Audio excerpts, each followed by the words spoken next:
Judges chapter 2, verses 6 through 18.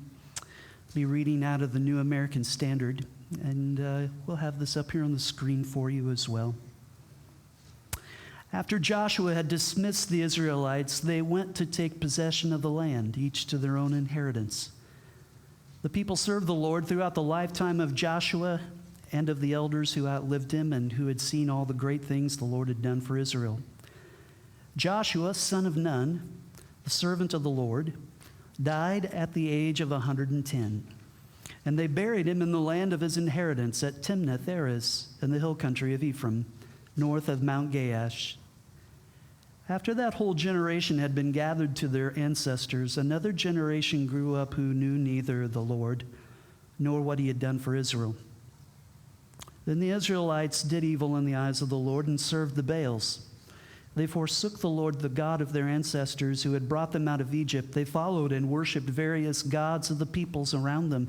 They aroused the Lord's anger because they forsook him and served Baal and the Ashtoreths. In his anger against Israel, the Lord gave them into the hands of raiders who plundered them. He sold them into the hands of their enemies all around, whom they were no longer able to resist. Whenever Israel went out to fight, the hand of the Lord was against them to defeat them, just as he had sworn to them. They were in great distress. Then the Lord raised up judges who saved them out of the hands of these raiders. Yet they would not listen to their judges, but prostituted themselves to other gods and worshiped them. They quickly turned away from the ways of their ancestors who had been obedient to the Lord's commands. Whenever the Lord raised up a judge for them, he was with the judge and saved them out of the hands of their enemies, as long as the judge lived. For the Lord relented because of their groaning under those who oppressed and afflicted him. Thanks be to God for his word. You know, this has been a very moving sermon series for me, and I pray that it has touched you as much as it has touched me. And today we're going to actually, believe it or not, we're going to start with a thought of conspiracy theory. Now, the phrase, it elicits all sorts of images, right? I mean, you mention conspiracy theory in a conversation, and one of two things are likely to happen. Either you're going to draw a crowd, or the people around you are all going to leave, right? I mean, it's typically one of those two things. But regardless, there's something about conspiracy theories that have the power to capture our attention. There's some examples out there. For example, what about Area 51?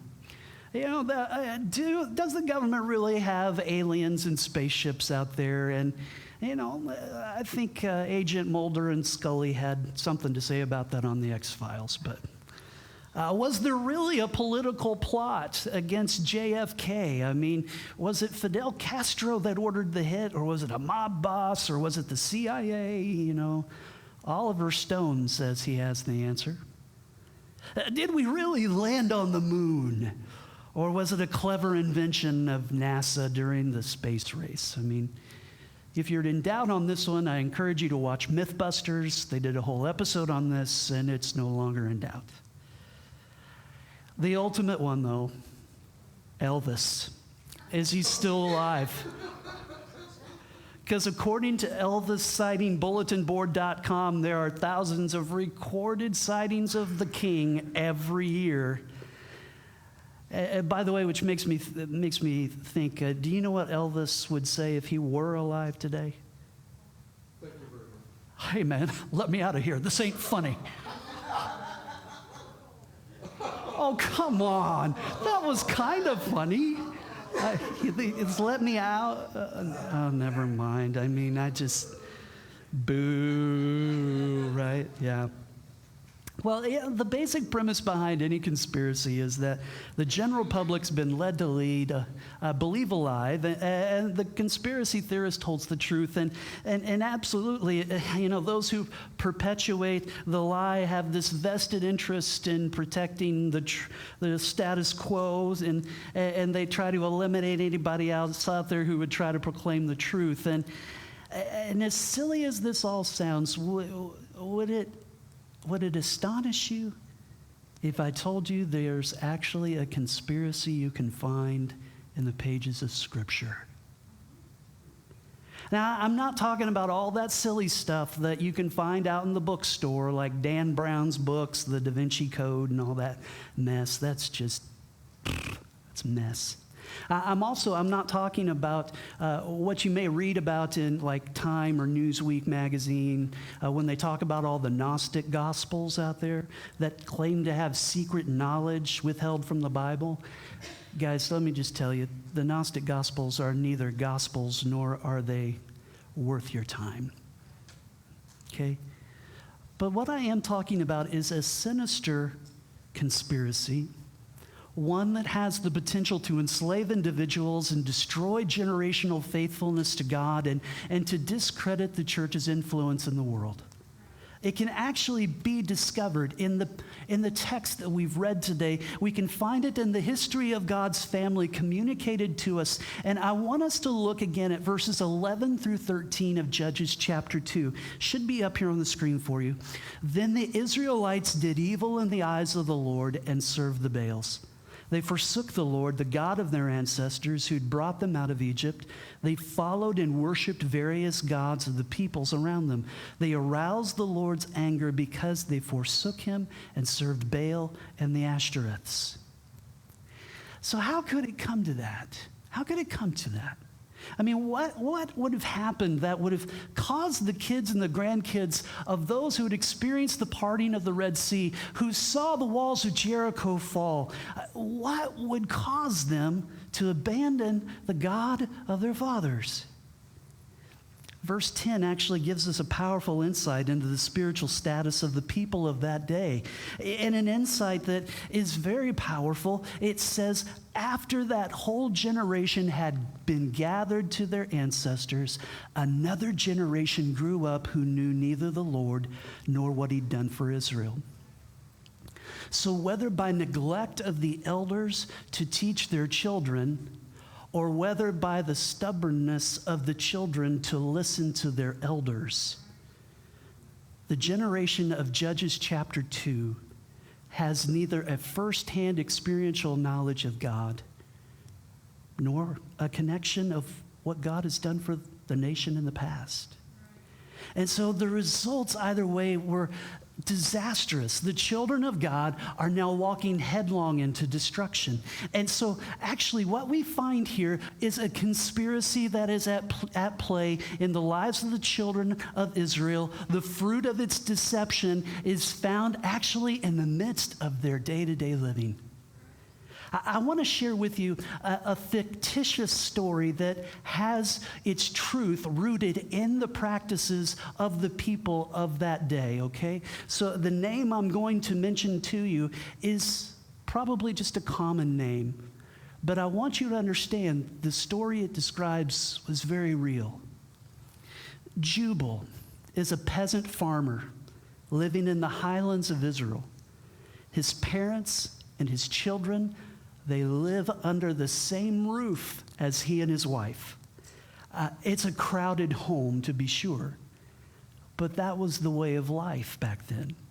And so too was their devotion to God. They were careful to participate in the rituals that had been handed down to them and offered the sacrifices that the law had required. They hoped that God was pleased, but they weren't really sure. And during Jubal's life, there was a great drought in the land. And the great drought meant that there was no harvest, no fruit on the vine. Starvation became a reality for many in Israel and gave rise to questions like, where's God? Where's God in the midst of all of this? Jubal's Canaanite neighbors came to him and said, well, we've got answers for you. You see, your Yahweh, he's the God of the desert. He's a warrior God for times of national trouble. They told him, Yahweh is not the God for growing crops and having kids and paying taxes. They told him that, you see, those areas of life are the responsibility of the fertility gods Baal and Ashtoreth. And then Jubal, he finds out from the Canaanite priest that he and his family have a part to play in this. Offer sacrifices to Baal and Ashtoreth. And then what you have to do is you have to have sex with our religious prostitutes. So Baal will be aroused and impregnate his wife. You see, only then will the rain come. Only then will the earth bear fruit. And if you were to ask Jubal during his day how he and his family could worship Yahweh, the God of Moses, and then also worship the idols of Baal and Ashtoreth, at that time he would have given you a very pragmatic answer. He probably would have said something about, well, some areas of life belong to God and others to Baal. You see, it's all about compartmentalization. It's all about compartmentalization. And you see, loved ones, the concept of compartmentalization is the heart of the enemy's ancient conspiracy that has been passed down throughout history. You see, the enemy of our souls seeks to deceive us into believing that God is satisfied with a compromised love and compartmentalized worship. The enemy seeks for us to believe that such a life will have no effect upon us or upon others who come after us. But the truth couldn't be more clear. You see, a compartmentalized faith is a compromised faith the next generation calls into question. I've been wondering, is it possible that we all have blind spots and vulnerabilities that the enemy likes to prey upon with this ancient conspiracy? I actually, a while back, I just asked a simple question on Facebook. I know that's kind of dangerous to do, but I asked it anyway. And I have, you need to know that on my Facebook account, I have both Christians and non-Christians who are my friends. And I just asked them a simple question. I asked them, where have you seen Christians compartmentalizing their faith? And the responses were very, very telling. I had one person say, I've seen it in restaurants when Christians treat the wait staff with a total lack of kindness, and then they don't even leave a tip. Another person said, I've seen it on my job when the person who told me he was a Christian, man, he cussed just about as much as everybody else did. And he bragged about his conquests from the weekend before. Had another person say, I've seen it actually in my own home, where I was subject to abuse and manipulation and neglect, and my family called themselves Christians. Another person said, I've seen it when Christians say they don't have any time to go to church or participate in things, but they find all sorts of times to do other things. And then I had a teenager respond and said, I've seen it at school when the Christian teens join all the cool kids in bullying the socially awkward kids at school. You see, I really do believe a compartmentalized faith is one of the key deceptions of our enemy's ancient conspiracy, because it goes hand in hand actually with another ancient practice that he's tried to continue to infiltrate throughout the world, and that is the practice of idolatry. And again, I know this is such a tough concept for us to get our heads and hearts around, because none of us make a habit of teaching our kids how to bow down before little stone figurines and worship them, right? But the reality of life, the same reality of life that Jubal faced and that his family faced and that we face, is that anytime our lives become a God and something else sort of proposition, life typically ends up centering on the something else and not so much on God. So it's got me wondering, what are some of those things? Is there something else in our lives that is vying for our focus, that's vying for our hearts, that's vying for our trust and our worship? Believe it or not, there's actually people who worship regularly at the mall. Did you know that? They worship at the mall by what they see on the billboards. There's people who worship regularly in front of a group of friends seeking to put themselves in the spotlight the whole time. There's people who worship at the office seeking all of the prestige and promotions. There's people who worship regularly at the university. They seek enlightenment apart from spiritual things and faith. There's people who worship regularly at the stadium. They lavish their praise upon the gods of the ball field. No matter what the something else might be, loved ones, I assure you, worship is happening there. There's the giving of time. There's the giving of money. There's the giving of resources.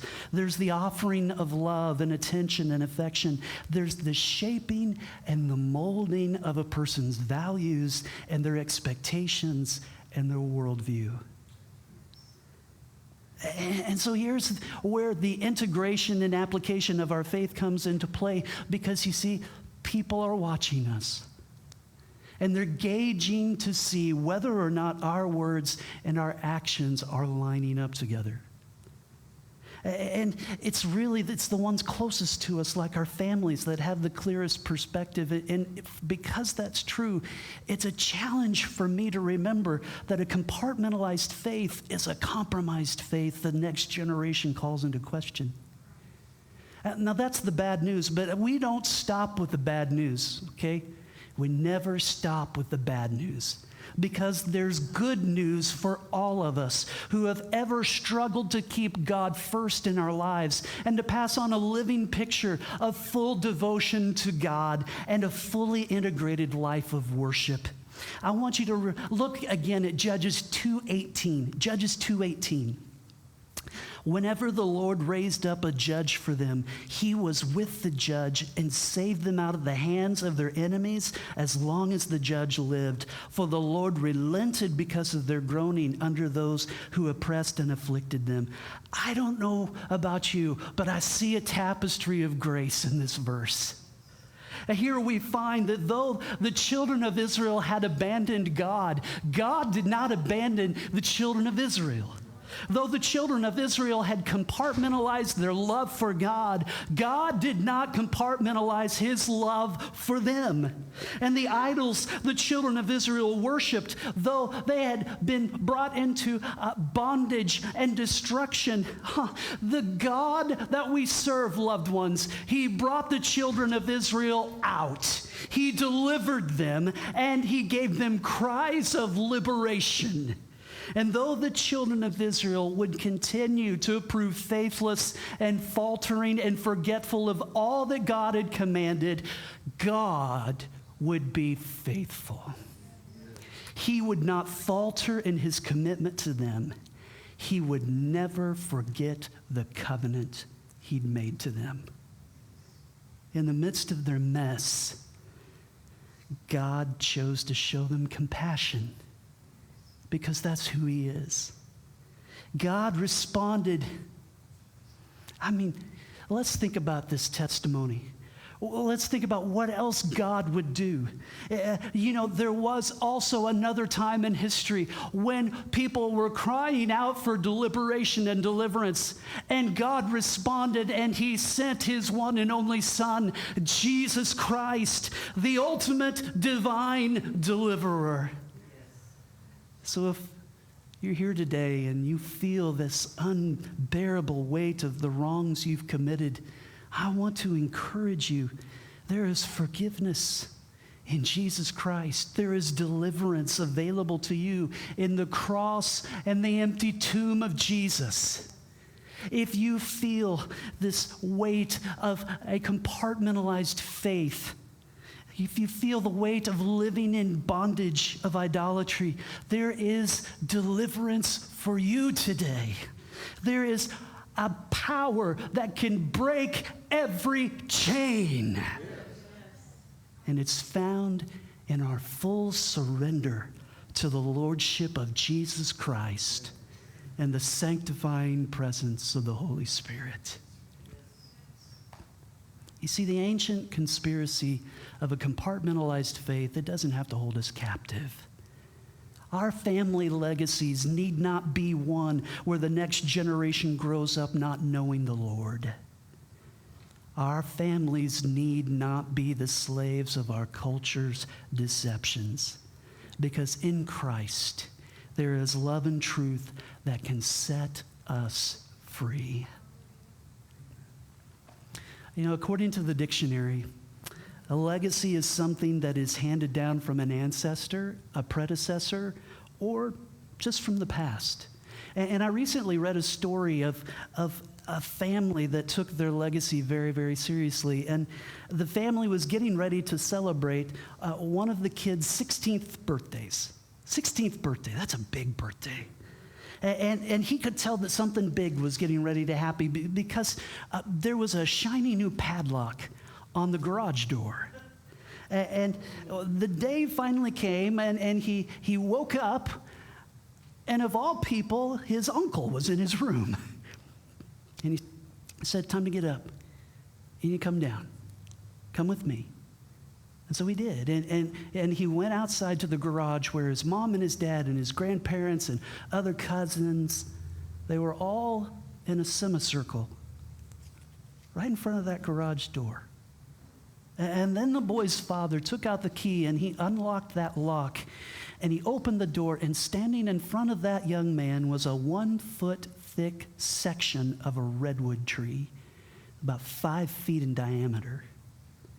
And as that boy drew closer, he noticed the huge slice of wood was filled with markings, carefully layered and polished. And then there were little signs on the rings. And one of them was labeled the Emancipation Proclamation, January 1st, 1863. Another one of them was marked of the date where the founding of the first black college. There were other markings along the way with historical significance and family significance, even a little flag that said the date where his mom and his dad were married.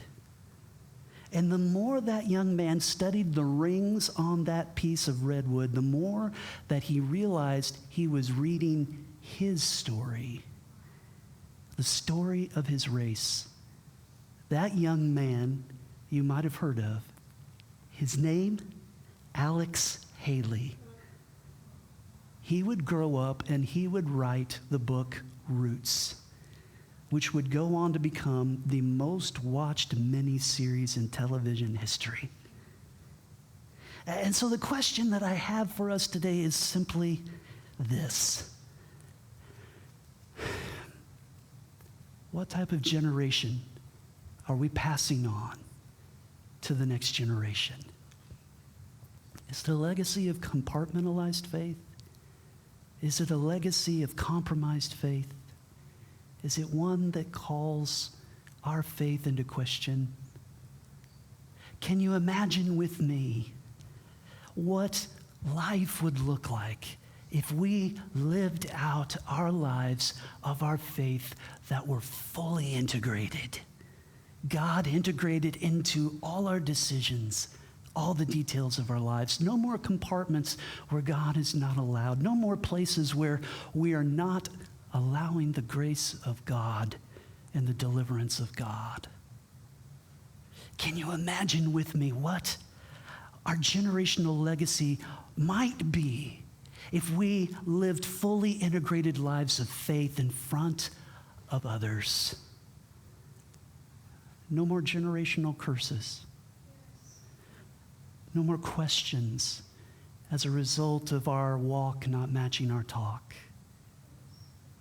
Can you imagine with me what the church in Butler would look like if every person in our city who professed Christ actually put their profession into practice? No more empty chairs and empty altars.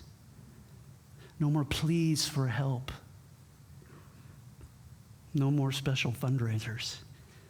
We'd have all the resources we needed.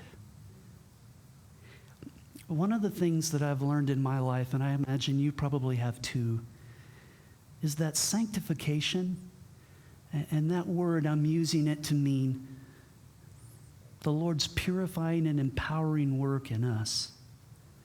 Sanctification is both a moment in time and moments over the course of our lives.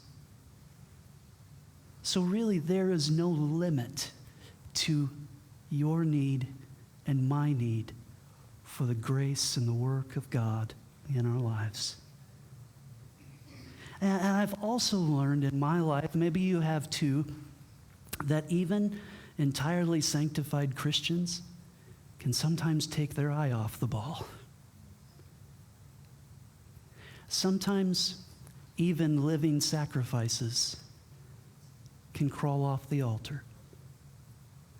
So I want you to know today, if you need a touch of God's grace in your life, no matter what the need is, it might be totally unrelated to anything I've preached on today. If you need God's touch today, for where you are at in your journey with God, it's available to you today. And as I call Carol and Heather up, we're gonna sing one more song.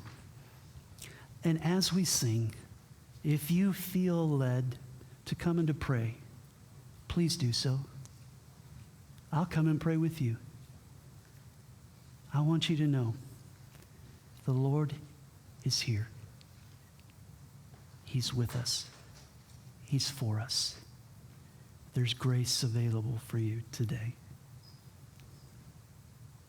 Compartmentalized faith is a compromised faith. The next generation calls into question. But it doesn't have to be that way.